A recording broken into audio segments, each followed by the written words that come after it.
Hey guys, Max here.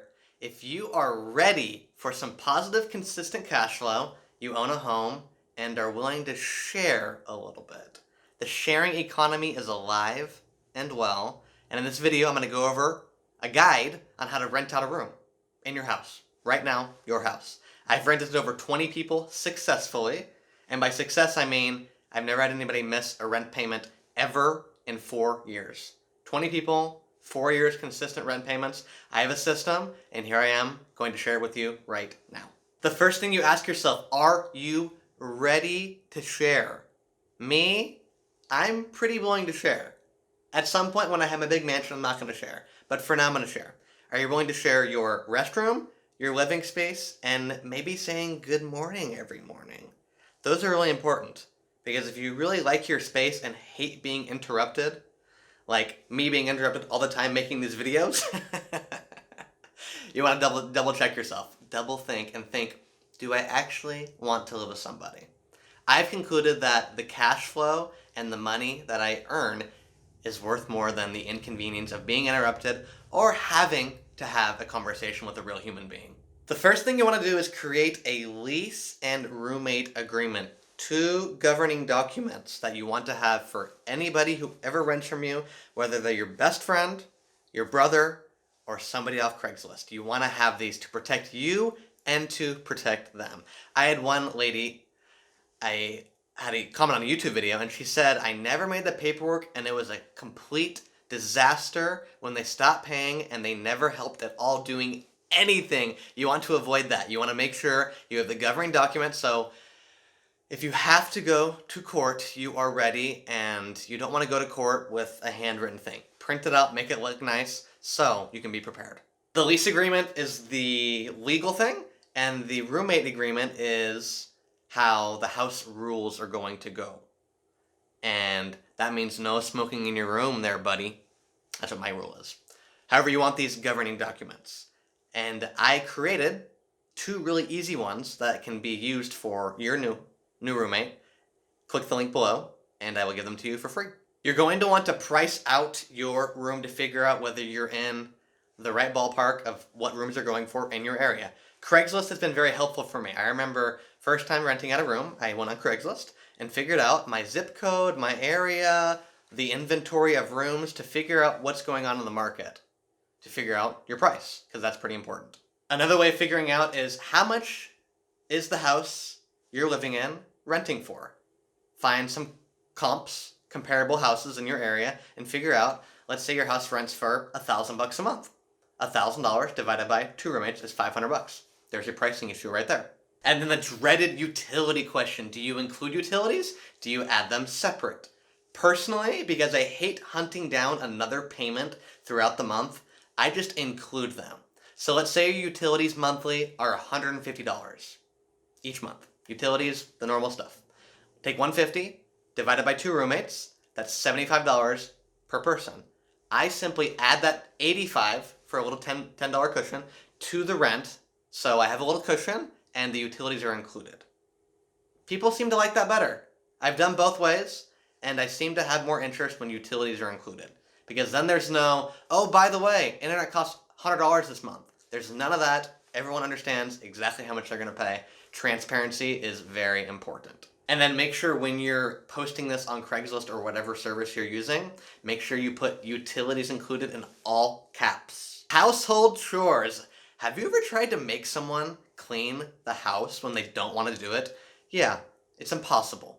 Impossible. Ever. I failed and attempted to institute a chore chart years ago between 2 people, and it just was never done. Ever, ever, ever. So I stopped doing that. And instead, I just charge $30 a month per person, and I become your housemaid. How about that? You can become your housemaid. It's really simple. If you have a small restroom and a small kitchen, that's pretty much the only thing I clean. It doesn't take very long at all. But if you charge them that $30 as a cleaning fee, everyone understands the place is going to be clean, and it gives me a little time to decompress and kill all that bacteria in my bathroom. I'm already going to clean it, so might as well just have a little extra jingle. Alright, now on the nitty gritty, creating your room ad. I have probably revised mine 10 to 15 times because I realized very important things were not in there that should be in there. I have a very, very bulletproof advertisement template that you can get at the link below. Click on your link, put your email, and I'll email it to you. And there are some very important things there. So don't spend hours and hours and hours figuring out how to do it. Email me or put your email in and I'll email it to you. I've rented to over 20 roommates over the last few years, and there are certain words and phrases you want to put in there, because if you don't, you will have many, many dozens of phone calls from people who just got out of prison, smoke cigarettes in your room, just the craziest crap, have no money, want to live them for free. It's just, I've heard the craziest crap from these voicemails. I wish I'd saved them all to laugh. But you want to make sure you have the right word verbiage there to make sure the right person is replying to your advertisement. The last thing you want is 30 phone calls of complete not the right person. And then I put my phone number on there for calls only. Phone calls only. No texting, no email. There are too many scams. There are too many. Period. You will be sending money to the Nigerian prince, the third cousin removed, just the craziest crap. So put your phone number so they can actually call you, not text and no email. And what's great about Sideline or Google Voice is I use both of those services, so I don't actually have to put my true phone number, my real phone number. The only people who know my real phone number are my family. Everybody else has a business number that goes on Do Not Disturb at a certain time. So you can manipulate that so you don't have phone calls from people wanting to rent from you at 10 p.m. That'd be a little odd. I phone interview every single person, and I have a list of questions that are very direct, very simple, at the link below. Again, put your email in, I'll email it to you.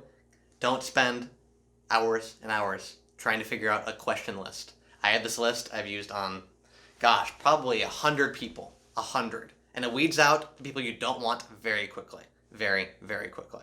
My time is very valuable. Your time is very valuable as well. You want to waste your time on things you want to waste your time on, not on people calling and trying to live at your place for free. Yes, I've had that happen before. This one's easier for me because I'm already pretty upbeat and assertive, but ask direct questions. How much money do you make a month? What are your other bills? What's your rent right now? Why are you leaving the current place? These are very important questions, and if they give you long stories about this, that, and the other, I would second guess renting them a room. And in every single dealing, plant a seed of urgency. Not because you're trying to deceive them, but because reality is you want to rent this room as quickly as possible. Period. You don't want somebody spending weeks and weeks to think about it, because the more you think about something, the more you don't make a decision. Ever. So, urgency. I always say, I've had probably 10 calls today on this. I'm super excited to rent this room out. Man, it's incredible. Something that simple plants the seed of urgency in their mind so they know, I need to make a decision on this. Now, not later. Out of 20 roommates over the last few years, I've only had one leave and come back to sign the lease. The other 19 have signed the lease right then and there to make sure their spot is secured. The urgency is super important. Be upbeat, positive, and direct. Always, always, always. Don't be negative. Nobody wants negativity. People want to have those around them being positive. So make sure you're upbeat and assertive. Do not be passive. Ask them direct questions about their personal life and what they're doing with life and what they've done. Those are really important to figure out what is going to happen in the future. If you think they're going to be the right fit, awesome. Congratulations. Meet them. I've done both coffee shop meeting and then going to the house, or directly to the house. Use your best judgment. If you feel uncomfortable meeting someone at your house, they're probably not the right person for your house. Period. I always send via Adobe Sign the lease agreement and the roommate agreement before even meeting with them, so they can look it over and then have any questions. I can answer them right then and there when I'm meeting them. Confirm, confirm, confirm the meeting every single time. I one time spent an hour waiting for somebody. And I know an hour isn't a long time in the grand scheme of things, but I spent an hour sitting and doing nothing that I could have been doing something. So, confirm the meeting. Have them text you when they are driving to the place and make sure they confirm it. If there's no confirmation, there's no meeting, it's not happening. You want to make sure this person can follow through at least on the tiniest things, like confirming meetings and being there on time. If they can't do that, your rent is probably not going to be on time. And then obviously show them the room, show them the common areas, go over a little bit of the rules, the washing machine, the quiet hour, just things, very, very basic things. Make sure the room is very pristine and turn on every single light in the house. I don't care if it's just for one beautiful painting on the wall. Turn on every single light. Light illuminates and light actually makes things look a lot nicer. Not because you want to deceive, but because you want to show in your best light. It's like going on a first date. You want to make sure you're not cut to hell from shaving, like I am right now, and you are looking your best. Answer any questions they may have. They may ask, what about this? What about that? Answer directly, answer bluntly. Don't beat around the bush. If the washing machine is broken, say, so it's broken, I'm going to fix it in the next few days, it'll be ready before you move in. Just be direct with people. Transparency and direct communication is so, I don't know, seems old-fashioned. Why would you want to not know things? I want to know things immediately. Give me the things I want to know about. And your tenants will very much appreciate that. If they are not a good fit, no big deal at all. Be cordial, be respectful. Simply say, okay, I'm going to think about it. I have a lot of things to think about. In the next few days, I'll let you know what happens. And actually follow up with them. Do not leave them hanging. I've had a guy tell me out of 20 phone calls, I was the only one to actually pick up and then follow up with them. Follow up with the people. Put yourselves in their shoes. Ask, if I went to go look at a house and I think I have a place to move in and I don't hear from anything, it's just be respectful, be courteous, reach out to them and simply say, I ended up going with somebody else. All the best in your search. Short, simple, sweet, be done with it. Do not leave them hanging.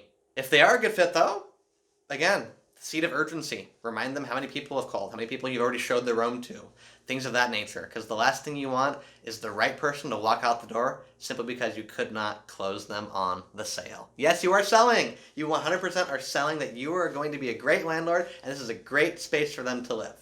So, plant the seed of urgency and always, always explain to them why you think they're the best fit. Compliment them. Explain to them why you guys are going to mesh well together personality-wise. Make sure they know that you want them, because you already know that they want you. That's a fact. You have the power, and make sure to show them that you're extending the olive branch, that you're the right person for me.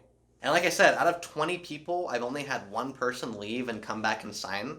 So if they're the right person, do not let them leave. Okay, that doesn't mean do anything illegal, obviously, but convince them. Sell them on the idea that this is the right place for them. If so, you already have. Here's why I send the Adobe sign first, because now they already have the documents to sign right then. It's super simple. You just say, okay, great, money, check, money order, whatever the transaction of consideration is, which is a fancy word for money, the consideration, and do the Adobe sign. Both parties get a copy, and you're good. Signed, sealed, delivered. Give them their key or their door code. I use door codes because it makes it a hell of a lot easier when people move out. And that's that. And make sure to do something nice for them. When they first move in, have a pizza night. Have a football / whatever they enjoy night. And humanize the relationship, because the last thing you want things to do is just simply transactional. I've had tenants or roommates who are just transactional, and it's not pleasant. You want to actually have a relationship with these people, whether it be a small one, a extensive one. You just want to have some type of relationship, as opposed to just the first of the month, the rent is there. At least that's my take. I like having, at least if they're living in my house, I want to make sure I know them well enough that we're good buds. Or at least just cordial. All right, that is the guide, man. You have so many good resources. Make sure to put your email in, and you can have the roommate agreement, the lease agreement, the questions to ask. Yeah, that's pretty much it, man. You're there. You are there. Congratulations. Any questions, please comment below. I'm happy to assist you with that. And happy renting, and make sure to choose the right person. No pressure, though. I'll see you guys next time.